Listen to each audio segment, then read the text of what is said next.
Hey folks, I'm doing something a wee bit different this morning. It's Boxing Day. I'm outdoors, as you'll notice. There's the river. I'm outside. I'm about half an hour walk from my wee cottage. I just thought, instead of another video about where money goes,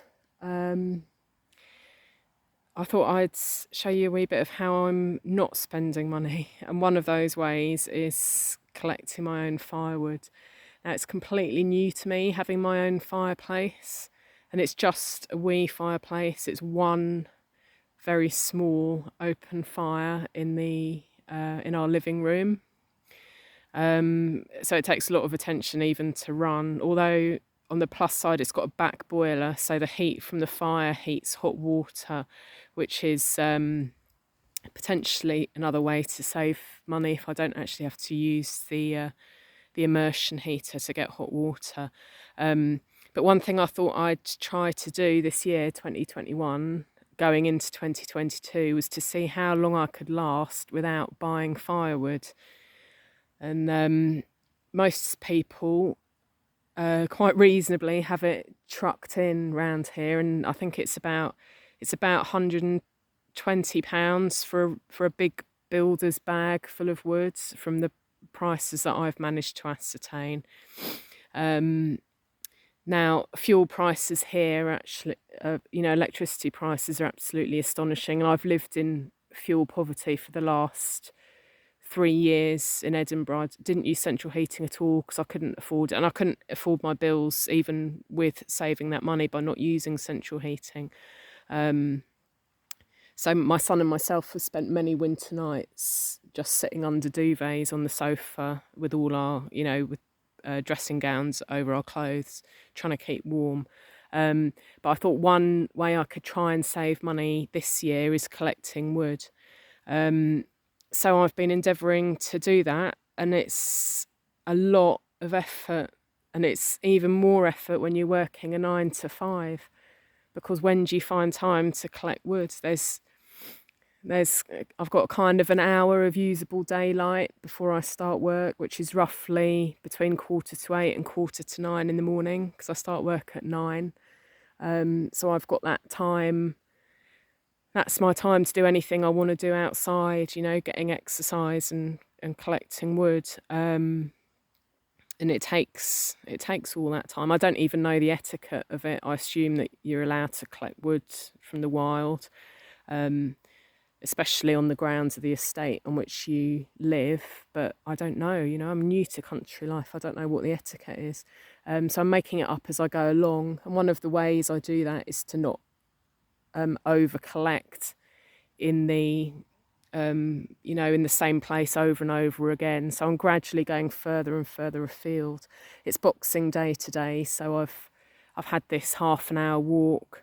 I'll just show you what it's like here and how bleak it is, because it's raining.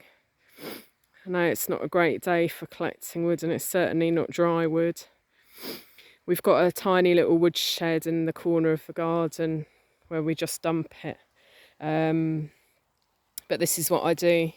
We were given a big, it's a big bergen, like proper army size. Don't know what the kilo capacity is, but I take that out and I fill it as best I can.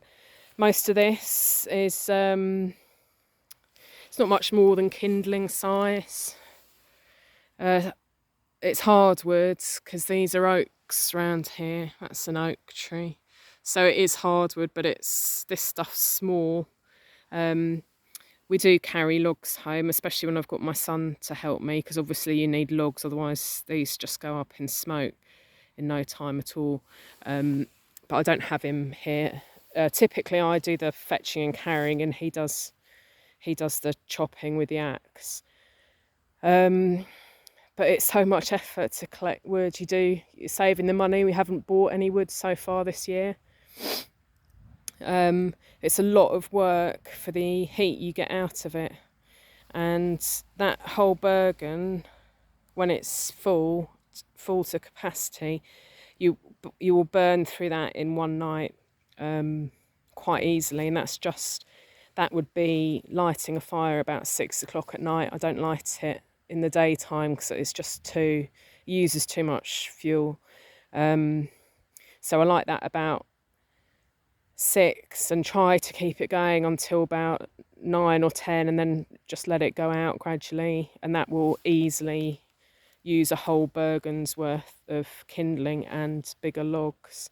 So obviously, historically, it was easier for people to factor this into their day when they were in the home and they weren't tied to a desk doing their corporate working from home roles or in an office 9 to 5. It was a lot easier to factor things in, and obviously they were more practiced at it as well with, certain techniques. I'm just picking up wood that I find, wind-blown wood. I'm not taking anything that's been cut or cultivated. I'm just picking things up as I go. And I've started to notice, when we've had a night of wind, I know it's going to be a good day for collecting wood the next day because there'll be more on the ground. And we've had 2 big storms, one particularly big storm recently that took down a lot of trees. I don't know, I won't be able to see it from here, but over there one came down right over the dry stone wall. Some of these roads around here have been blocked. I don't know if there's any local casualties in my immediate vicinity, but there is a lot of wood, a lot of kind of blown down branches that I can break apart. So I don't think I'm treading on anyone's toes, and I'm not interfering, with the actual growth. I'm not interfering with the trees. I'm literally just picking up their cast-offs, as it were, and when we find a dead branch, we'll haul it back home. My son will chop it up in the garden, and that gives us the more log-sized stuff. But when I'm on my own, this is a typical kind of collection. I'll fill that bergen and trudge home like a pack pony. And it's wet, and everyone knows wet wood doesn't give a great flame, but I think if I'm still here, if I've stuck it out living in the country this time next year, hopefully I'll have been a bit more organised and collect wood throughout the year. We've got a good heap at home, but I don't know, if we had a week of fires and a week of not collecting wood, it would just disappear, I'm sure, because it's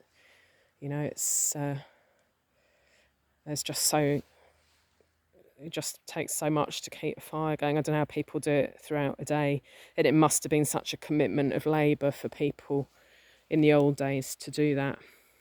I hope you can even hear this video. There's no perceptible wind, but I know mobile phones outdoors pick up gusts and breeze and things, but at least this gives you a flavour of where I stay. It's in Dumfries and Galloway.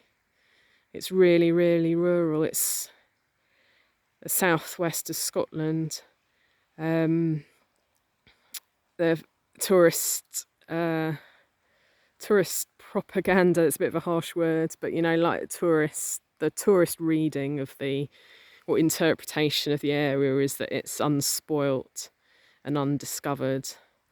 But it's also, I think, quite harsh. It's quite harsh coming in as an adult when you don't have a established network, you don't have family, community, you're not used to living here in this kind of context, and you do feel like you're flailing around sometimes. And this damp gloom, it can be quite affecting when you're sitting in a home office all day long. You're just sat at your desk, you get out of bed and you go have a coffee and then you go straight to your desk. And you don't leave your desk until it's dark, and you can't go out after it's dark because there's no street lights and no pavements, and there's nowhere to drive to even if you got in the car, because everywhere shuts at 4 p.m. and there's nothing to do apart from, drive to a supermarket really, and the supermarket is a 25-mile round trip. It's just insane. You're so isolated. You have to be quite self-reliant. And I find myself, as beautiful as this is, this is so that, the privacy and the peace is absolutely beautiful. I wake myself up at night in a panic sometimes at things like, oh, what if I needed the police? Where's the nearest police? Where's the nearest this, that, and the other? How will an ambulance get to me? Who will find me? If I fall and bump my head, it can be quite overwhelming. But doing things like this, I think it makes me feel a bit more useful.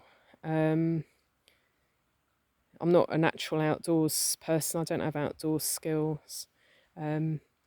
But I feel like I'm getting fresh air, I'm getting exercise, I'm doing something useful, I'm saving a bit of money. So I suppose every 6, 8 or 10 bergenfuls of wood I get is 100 quid saved. So this is somewhere my money's not going, and I'm quite pleased to share that. But if anyone's got any thoughts on or experiences in collecting their own wood, I'd be really interested to hear. The irony, picking up wood for a fire on a really bleak and wet Boxing Day. But we'll see how I get through the winter. I'll maybe update you on the last day of February if I've managed to get through the whole of the winter in southwest Scotland without buying any